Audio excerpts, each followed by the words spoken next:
The rain hit Marcus Owen's umbrella so hard she thought it might turn inside out. And that was when the stranger beside her at the crosswalk turned and said, "You look like you could use some actual coverage." Marcus looked up at the tall man holding a sturdy black umbrella, his broad shoulders already soaked despite his better rain gear. And she noticed immediately the worry lines around his eyes that spoke of sleepless nights and constant stress. He was gesturing for her to step closer, to share his shelter, and something about the genuine kindness in his face made her accept without her usual wariness. "Thank you," Marcus said, stepping under his umbrella as the light changed.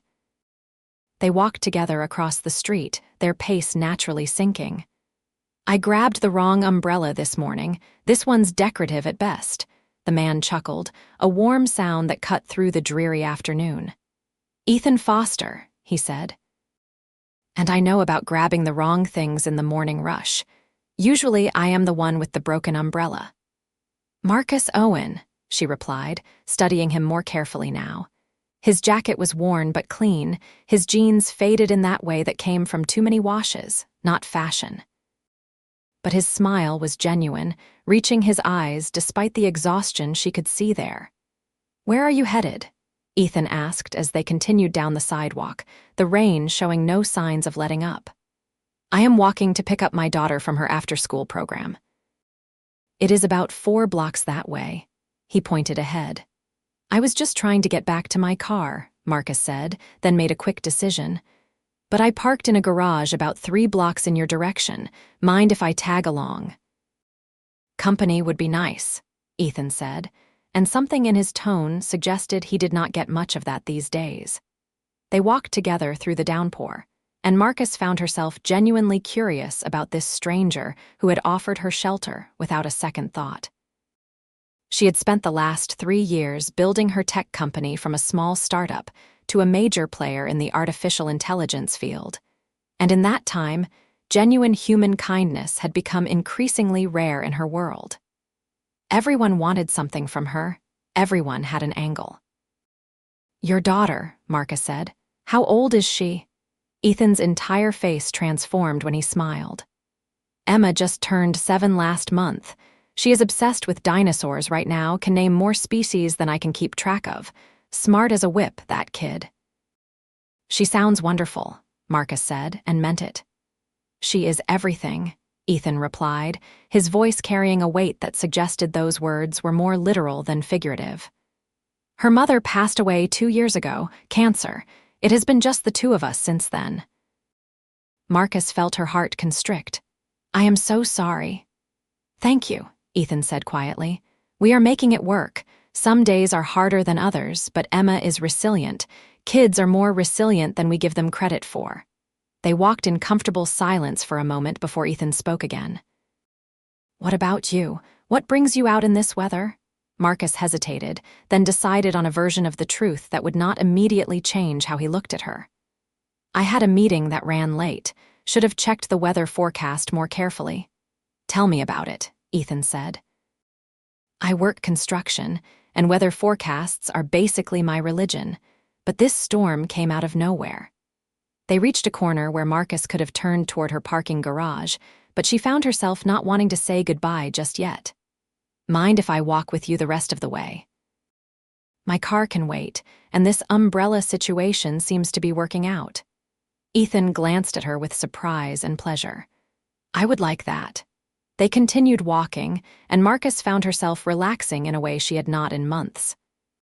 Ethan talked about Emma, about the juggling act of work and single parenting, about the small victories and daily struggles.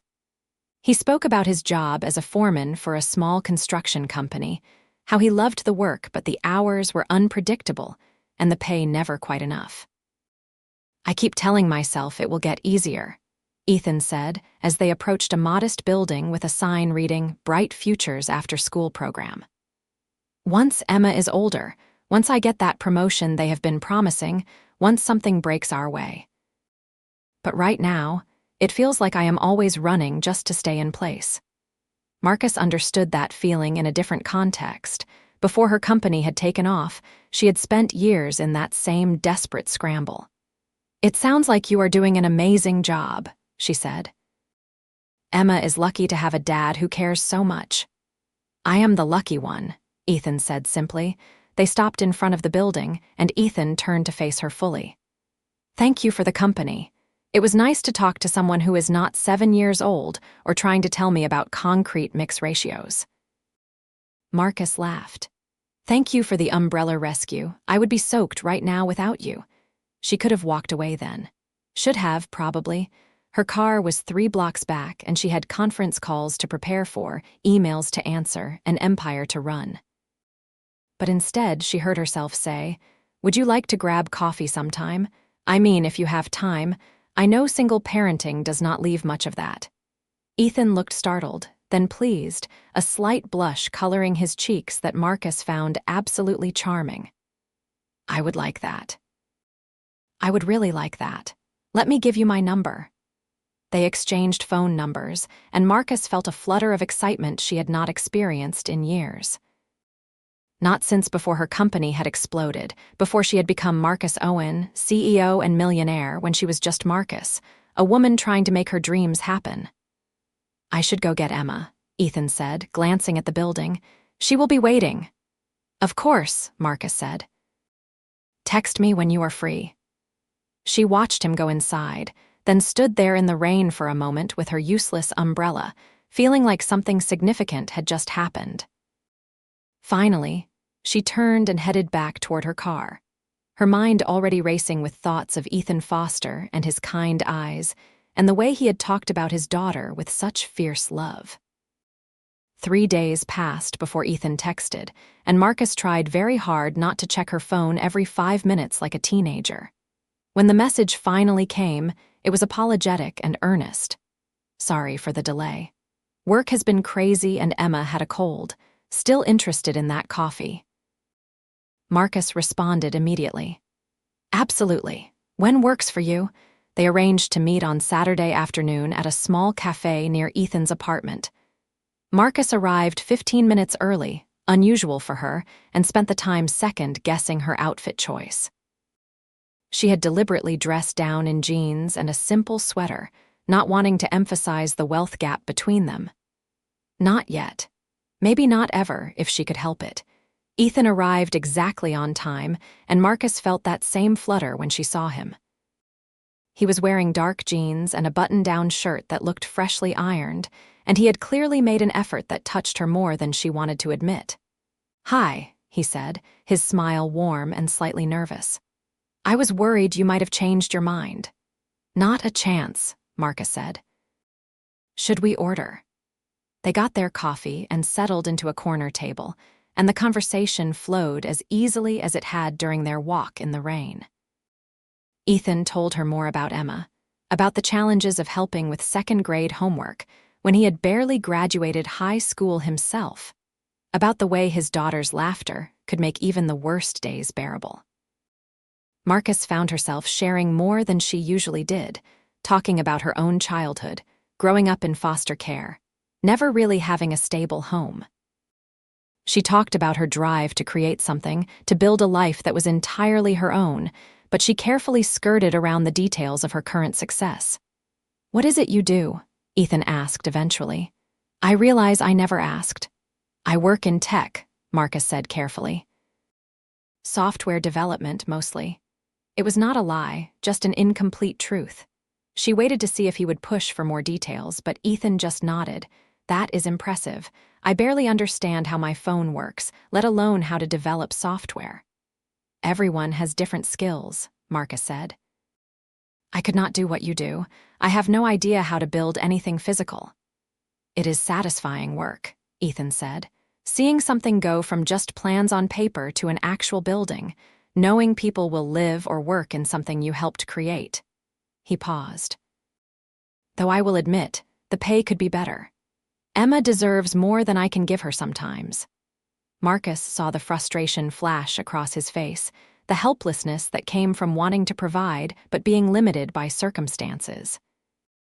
She recognized it from her own past, and she wanted to tell him she understood, that she had been there too. She has you, Marcus said instead. That is worth more than money. Try telling that to the electric company, Ethan said with a self-deprecating laugh. Sorry, I do not mean to complain. Things are tight sometimes, but we are making it work. They talked for over 2 hours until Ethan finally checked his watch and cursed softly. I have to go. Emma is with my neighbor, and I told her I would be back by 3. Of course, Marcus said, fighting her disappointment. Can I see you again? I would really like that, Ethan said. Maybe dinner next time. I mean, nothing fancy. I know a great taco place that is cheap and actually good. That sounds perfect, Marcus said and meant it. They parted ways on the sidewalk outside the cafe, and Marcus watched him hurry toward the bus stop. She could have offered him a ride. Her Tesla was parked just down the street, but something held her back. She was not ready yet to reveal that particular aspect of her life. Over the next 3 weeks, Marcus and Ethan saw each other 5 more times. Quick lunches, another coffee, that taco dinner that turned into a 3-hour conversation. Each time, Marcus found herself falling a little harder for this man who worked so hard and loved his daughter so fiercely and made her laugh with his terrible jokes. Each time, she also found it harder to maintain her deception of omission about who she really was. It came to a head on their 7th date, if that was what they were calling these meetings. Ethan had invited her to dinner at his apartment, promising nothing fancy but homemade pasta that was Emma's favorite. Marcus had accepted immediately, eager to meet the daughter Ethan talked about constantly. She took a cab to his address, not wanting to arrive in her expensive car, and climbed 3 flights of stairs to his apartment. The building was old but well-maintained, and she could hear children playing somewhere on the floor below. Ethan answered the door with an apron on and flour in his hair, and Marcus had to resist the urge to reach up and brush it away. Come in. Sorry about the mess. We were making the pasta from scratch. The apartment was small, maybe 700 square feet total, but it was clean and filled with warmth. Emma's artwork covered the refrigerator, and bookshelves lined every available wall space. It was clear that Ethan had tried to make their space as homey as possible on a limited budget. Emma, Ethan called toward what must have been the bedroom. Come meet Marcus. A small girl with wild brown curls and her father's warm eyes appeared in the doorway. She was wearing a dinosaur t-shirt and had that evaluating look that 7-year-olds specialized in. You are my dad's friend, she said, not quite a question. I am, Marcus said, crouching down to Emma's level. Your dad has told me a lot about you. I hear you are a dinosaur expert. Emma's face lit up. I know 73 different dinosaurs. Want to hear them all? Emma, Ethan said with fond exasperation, maybe we should eat dinner first. I would love to hear about dinosaurs, Marcus said. Maybe your top 5. They sat down to dinner at a small table clearly meant for 2, with an extra chair squeezed in. The pasta was delicious, and Emma kept up a running commentary about her school day, her friends, and yes, dinosaurs. Marcus watched Ethan interact with his daughter and felt something shift in her chest, a longing for this kind of life, this kind of love. After dinner, Emma insisted on showing Marcus her room, which was tiny but decorated with care. Glow-in-the-dark stars covered the ceiling, and more dinosaur pictures covered the walls. Daddy put up the stars, Emma said proudly. He said it is like sleeping under the real sky. That is beautiful, Marcus said, glancing at Ethan, who stood in the doorway watching them with an expression she could not quite read. Can Marcus read me a bedtime story? Emma asked suddenly. Emma, that is probably not, Ethan started, but Marcus interrupted. I would love to, if that is okay with you.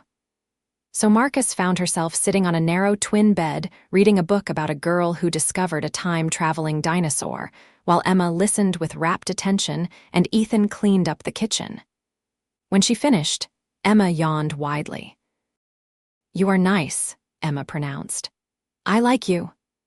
I like you too, Marcus said, surprised by how much she meant it.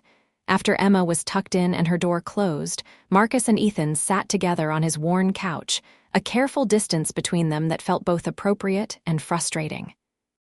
Thank you for being so good with her, Ethan said quietly.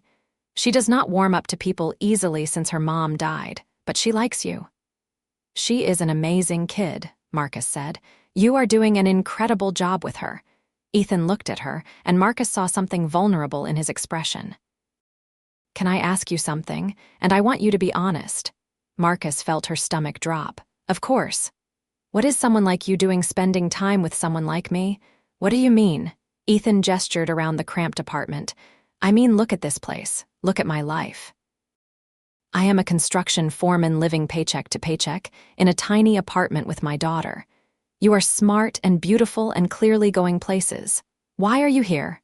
Marcus took a breath, knowing she had to be more honest but terrified of how he might react. I am here because I like you, Ethan.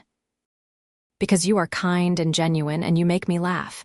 Because you are an amazing father and a good man. But, Ethan said, hearing what she had not said. But there is something I have not been completely honest about, Marcus said slowly. When I said I work in tech, that was true. But I did not tell you everything. Ethan waited, his expression guarded now. I own a tech company, Marcus continued, a fairly successful one, more than fairly successful if I am being honest. I have money, Ethan, a lot of money. The silence that followed felt crushing. Ethan stood up, running his hand through his hair. How much money are we talking about? Does it matter? Yeah, Marcus, it does. His voice was tight. Were you slumming, seeing how the other half lives? Is this some kind of social experiment? No, Marcus said, standing to face him. God, no, Ethan. I did not tell you because I wanted you to see me, just me, not my bank account or my company or any of that. Do you know how rare it is to meet someone who does not want something from me? So you lied. I omitted. There is a difference. Not much of one, Ethan said, but his voice had lost some of its edge. He sat back down heavily. Why tell me now? Because Emma asked me to read her a bedtime story, and I realized I want this to be real. I want more of this. But I cannot do that while keeping such a big part of my life secret. Marcus sat beside him but did not touch him. I am sorry I was not upfront from the beginning. I should have been. Ethan was quiet for a long moment. How successful is your company? Very, Marcus said quietly. I sold 40% of it 2 years ago for $80 million. I am worth considerably more than that now. Ethan let out a long breath. Jesus, Marcus. Does it change how you feel about me? I do not know, he said honestly. I need time to process this. You have to understand from where I am sitting, this is a lot. We live in completely different worlds. We do not have to, Marcus said. I am still the same person who walked with you in the rain, the same person who laughed over tacos with you. Money does not change who I am fundamentally. Maybe not, Ethan said. But it changes what you can do, where you can go, how you live your life. And I have a daughter to think about. I cannot let her get attached to someone who is going to realize this, he gestured between them, is too much work and disappear. I would never do that. You do not know that, Ethan said. You do not know how you will feel a month from now, 6 months from now. You could meet someone from your world, someone who makes more sense for your life. I do not want someone from my world, Marcus said, her voice fierce now. I want you. I know it is fast and maybe crazy, but I have not felt this way about anyone in years, maybe ever. Ethan looked at her and Marcus saw the conflict in his eyes.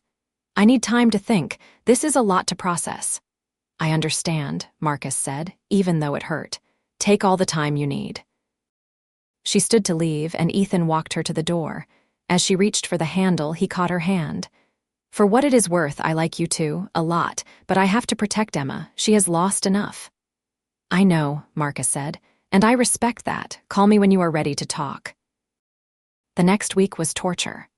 Marcus threw herself into work, taking meetings she usually delegated, reviewing code she had not looked at in months. Her assistant, Jennifer, commented that she seemed distracted, and Marcus could not even deny it. She wanted to text Ethan, to call him, to show up at his apartment and make her case more forcefully. But she knew he needed space, needed time to process. So she waited. 8 days after their dinner, her phone rang at 11 at night. Marcus grabbed it immediately, seeing Ethan's name on the screen. Hello. I am sorry to call so late, Ethan said, his voice rough. Were you asleep? No, I was working. Is everything okay? Is Emma okay? She is fine. She is asleep. I just could not stop thinking and I needed to talk to you. I am listening. I have been thinking about what you said, about how money does not change who you are, and you are right, it does not.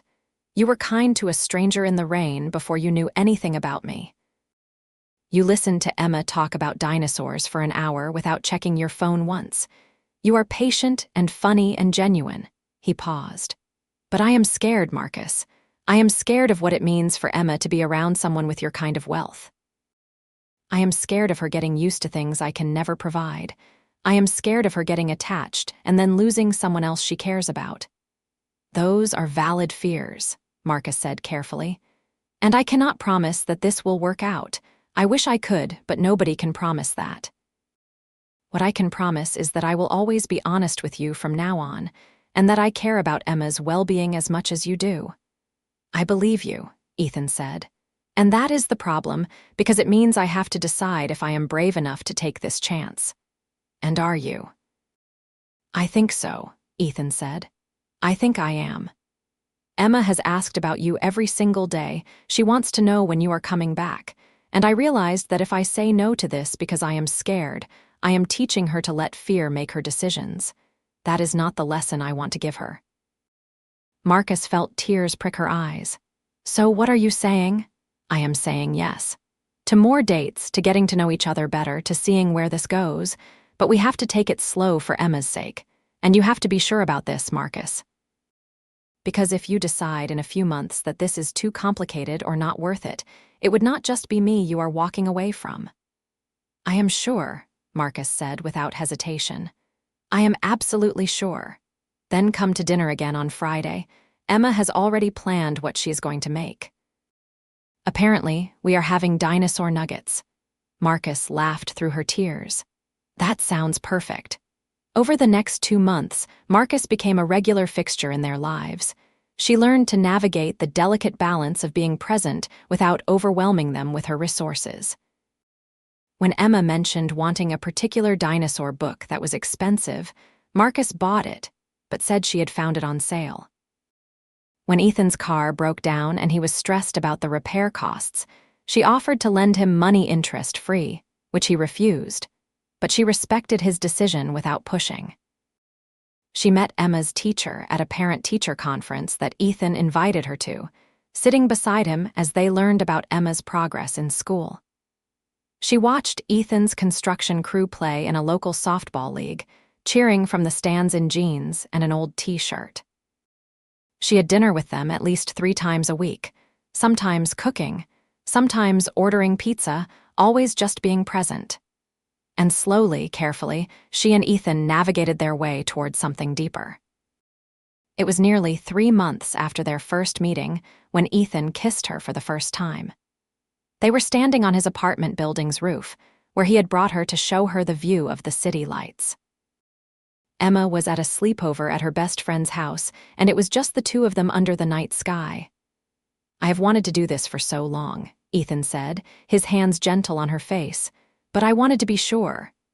And are you sure now? Marcus asked, her heart racing. I am terrified, he admitted. But yes, I am sure. The kiss was sweet and careful, full of promise and possibility. When they finally pulled apart, Marcus was breathless and giddy and more certain than ever that this was exactly where she was meant to be. I am falling in love with you, she said, the words tumbling out before she could stop them.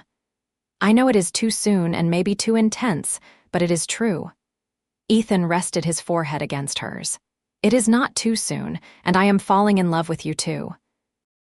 They stood there holding each other as the city lights twinkled below, and Marcus felt a peace she had never experienced before. This was what she had been missing, what all her money and success could never buy: genuine connection, real love, a family. The first real challenge came a month later, when Marcus's company had its annual gala, a black tie event that was equal parts fundraiser and networking opportunity.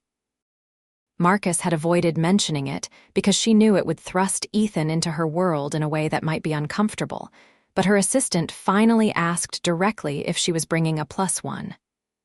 "I do not know," Marcus had said. "I need to think about it."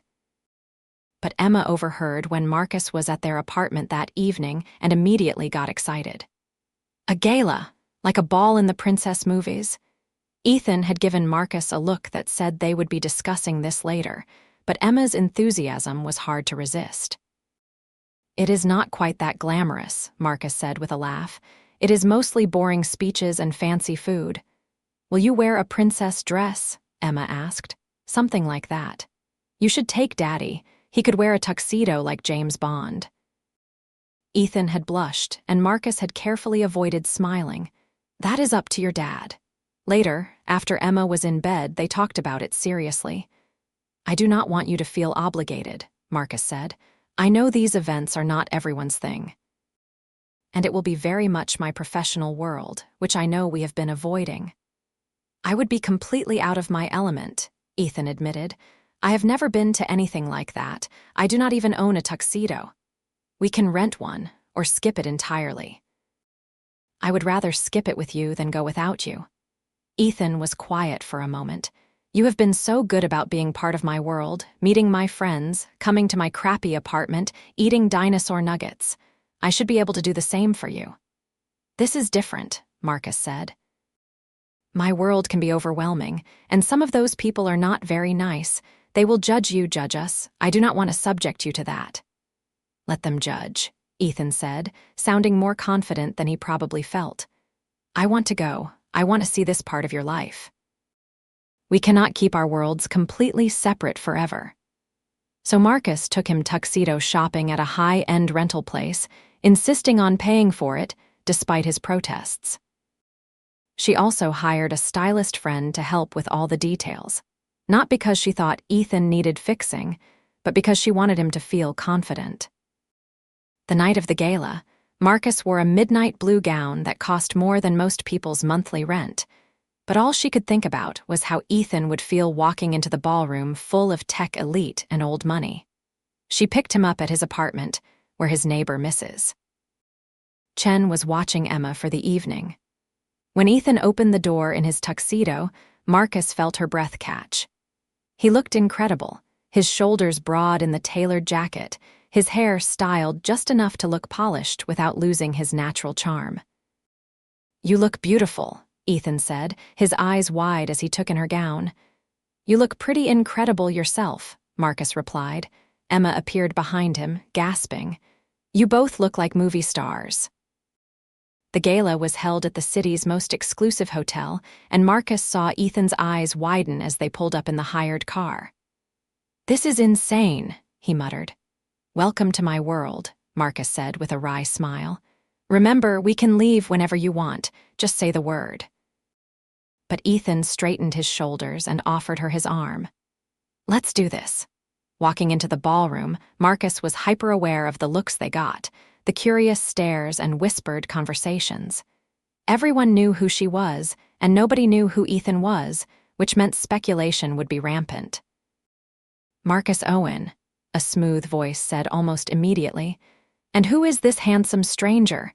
It was Todd Richardson, CEO of a rival tech company and someone Marcus had always found insufferable. She forced a smile.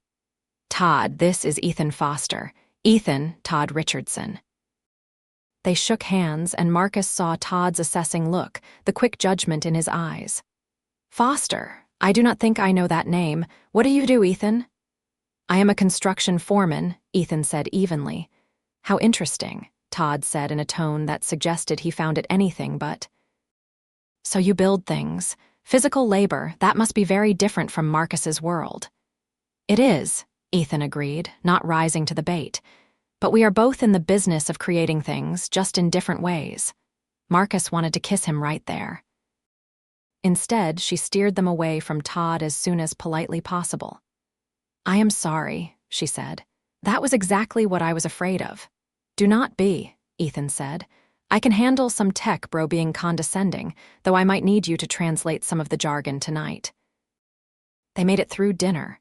where Marcus had to endure more introductions and thinly veiled questions about Ethan. She watched him handle it with far more grace than she had expected, answering questions honestly and without embarrassment about his work and his life. It was during the speeches that things took a turn. Marcus was scheduled to speak, and when she took the stage, she looked out at the crowd and saw Ethan sitting at their table, watching her with pride and support, and something shifted in her. She gave her prepared remarks about her company's charitable initiatives and the importance of technology in education. But when she finished, instead of simply thanking everyone and stepping down, she paused. "I want to add something personal," she said, which was very much not part of the plan. "I started my company because I believed technology could change lives, and it has in many measurable ways. But lately, I have been reminded that what really changes lives is human connection. The people who show up for us, who support us, who make us want to be better. So thank you to everyone here tonight who has been part of that journey. And thank you especially to the person who reminded me what really matters." She looked directly at Ethan as she said it, and saw him smile, a real, genuine smile that made all the judgmental stares and whispered comments worth it. After the speeches, they danced, Ethan pulling her close despite clearly being a little unsure of his dancing skills. "That was quite a speech," he murmured.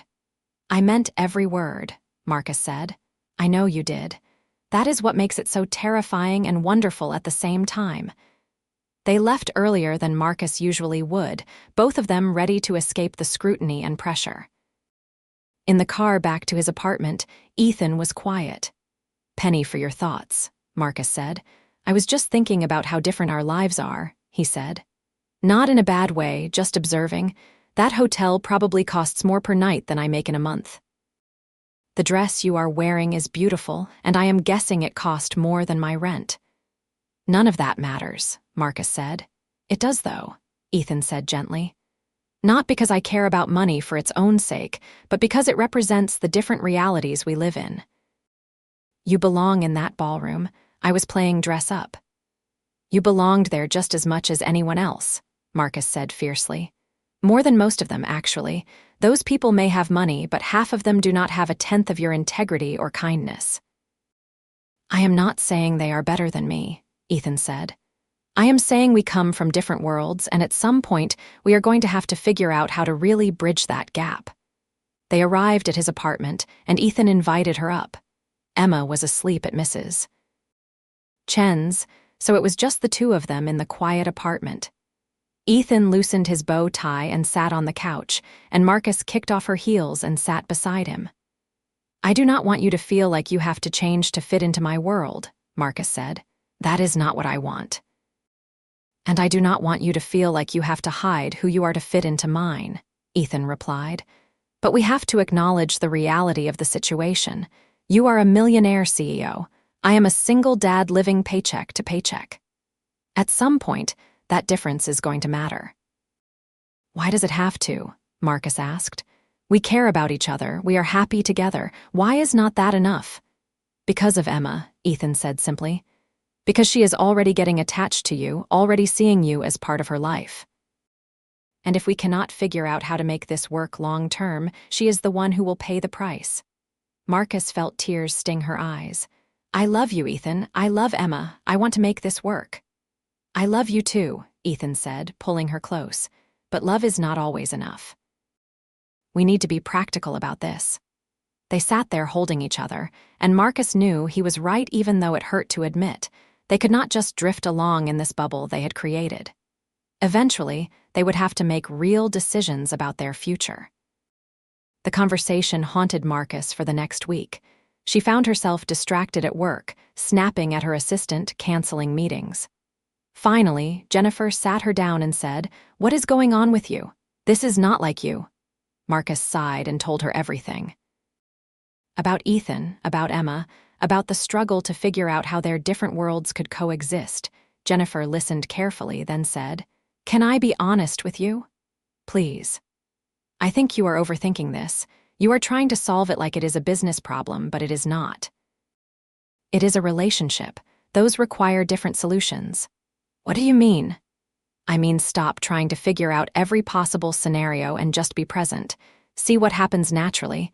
You have been together, 5 months? That is not very long. Give it time to develop. Marcus knew she was right, but patience had never been her strong suit. Still, she tried to take the advice, to simply be present when she was with Ethan and Emma, to stop worrying so much about the future. Things came to a head in an unexpected way about 3 weeks later. Emma got sick, a bad flu that landed her in the emergency room with severe dehydration. Ethan called Marcus at 2 in the morning, his voice frantic. I am at Mercy Hospital with Emma. She is okay, but she was so sick and I did not know what else to do. I am on my way, Marcus said, already out of bed and pulling on clothes. She made it to the hospital in record time and found Ethan in the emergency room waiting area, his head in his hands. When he saw her, he stood, and she pulled him into a tight hug. She is okay, he said, his voice thick with relief and exhaustion. They got fluids into her and her fever is coming down, but God, Marcus, I was so scared. Of course you were, Marcus said. Where is she now? They are keeping her for observation. I can go back in a few minutes. When they led Ethan back, Marcus went with him. Emma was lying in a hospital bed looking small and pale, but she smiled weakly when she saw them. Hi, Marcus, she said, her voice hoarse. Hi, sweetheart, Marcus said, sitting on the edge of the bed and taking Emma's small hand. Your dad said you gave him quite a scare. I threw up everywhere, Emma said matter-of-factly. It was gross. Despite everything, Marcus found herself smiling. I bet it was. Will you stay? Emma asked, looking between them. Both of you. As long as the hospital lets us, Marcus promised. They ended up staying for 2 days. The hospital was willing to let Ethan stay since he was Emma's father, and Marcus simply pulled some strings to get permission to stay as well, claiming to be a family friend. She brought them food, made sure Ethan got at least a few hours of sleep, and read to Emma when she was awake enough to listen. On the second night, after Emma had finally fallen into a peaceful sleep and the doctor had said they could go home in the morning, Ethan and Marcus sat in uncomfortable plastic chairs beside her bed. Thank you for being here, Ethan said quietly. You did not have to do this. Where else would I be? Marcus said. I do not know, running your company, living your life. You have been here for 2 days straight. My company can survive without me for a few days. This is where I want to be. Ethan looked at her, really looked at her, and Marcus saw something shift in his expression. You really mean that? Of course I do. I think I have been so focused on our differences, on all the ways this might not work, that I have not been fully seeing how much you are already part of our lives. How much Emma loves you, how much I love you. Marcus felt her throat tighten. I love you both so much. I know, Ethan said. And I think I need to stop being so afraid of that and start figuring out how we move forward. Because I do not want to lose this. I do not want to lose you. They took Emma home the next morning, and Marcus helped get her settled in her bed with her favorite stuffed animals and a new dinosaur book Marcus had run out to buy. Emma fell asleep almost immediately, exhausted from her ordeal. In the living room, Ethan made coffee and they sat together on his worn couch. I have been thinking, he said, about us and about what you said before about making this work. Okay, Marcus said carefully, I want you to move in with us. Marcus felt her heart skip. What? Not right away, Ethan said quickly. But in a few months, after we have had time to prepare Emma and make sure she is ready, I want us to be a real family. I want to wake up next to you every morning. I want Emma to have you in her life consistently, not just as a visitor, but as someone she can count on. This apartment is not big enough for 3 people, Marcus said, her practical side emerging even as her heart soared. I know, Ethan said. Which is why I have been thinking we should look for a bigger place, still in this neighborhood, so Emma does not have to change schools, but somewhere with more space. I could help with that, Marcus said carefully, knowing this was sensitive territory. Financially, I mean. I know you could. And I am not too proud to accept help anymore, but we would need to figure out the details in a way that feels fair to both of us. What if I bought a place? Marcus suggested. A house, somewhere in this neighborhood like you said. You and Emma could live there, and I could move in when we are all ready.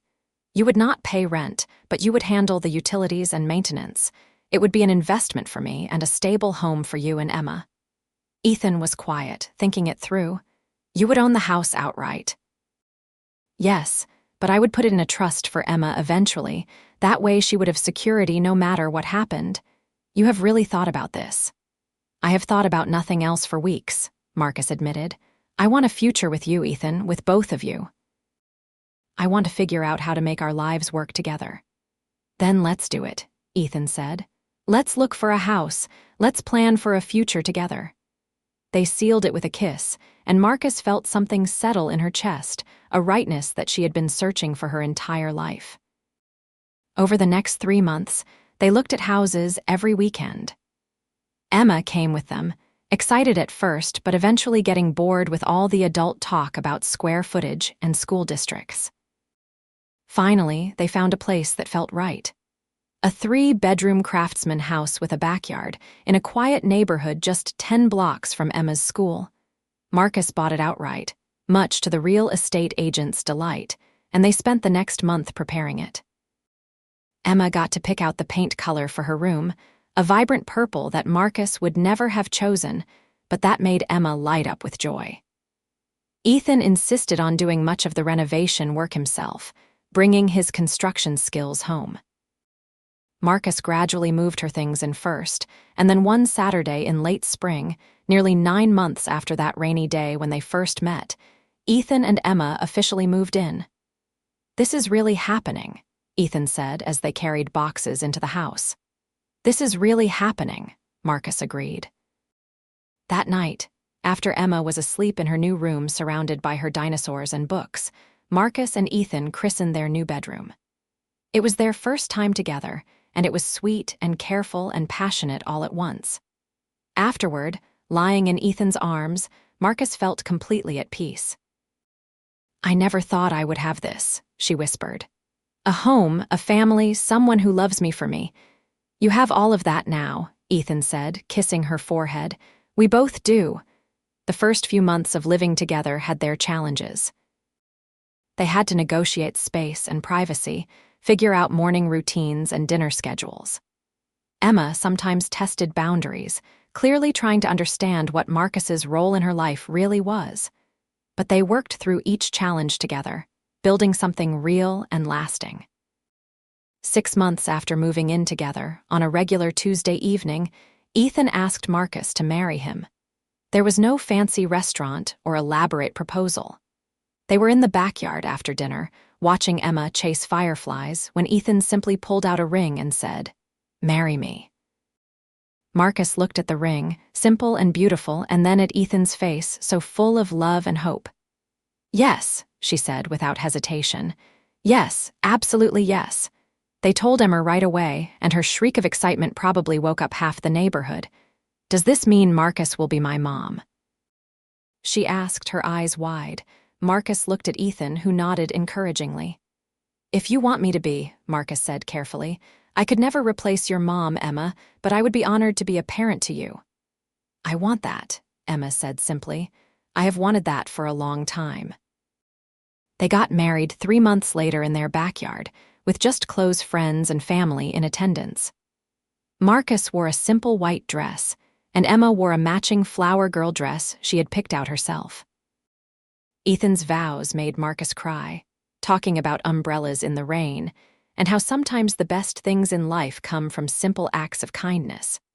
Marcus's vows focused on family and belonging, about finding a home not in a place, but in the people you love. When they were pronounced married, Emma cheered louder than anyone. Life settled into a beautiful routine after that. Marcus still ran her company, but she had learned to delegate better, to make time for what really mattered. She never missed one of Emma's school events, never let work come before her family. Ethan eventually accepted a promotion that came with better pay and more stable hours. He was proud of his work and did not feel diminished by Marcus's wealth anymore. They were partners in every sense of the word.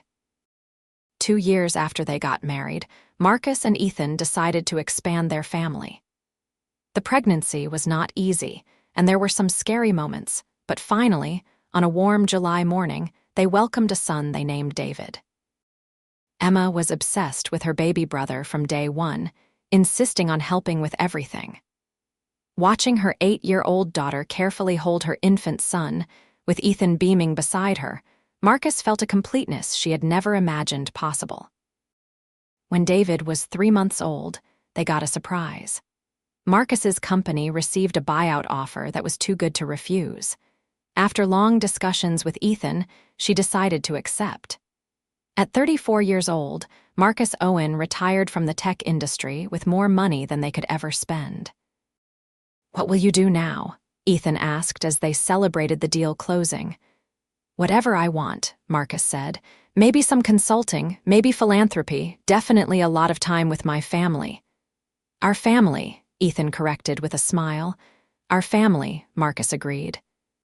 5 years after that rainy day, when Ethan Foster had offered his umbrella to a stranger, they were sitting in their backyard watching Emma, now 12, teach 7-year-old David about dinosaurs. Marcus was leaning against Ethan, his arm around her shoulders, feeling completely content. "Do you ever think about how different things might have been?" Ethan asked. "If it had not rained that day, if I had not offered to share my umbrella." "All the time," Marcus admitted. "I think about how I almost did not accept, how I almost just ran to my car and went on with my life." "I am glad you did not. Me too.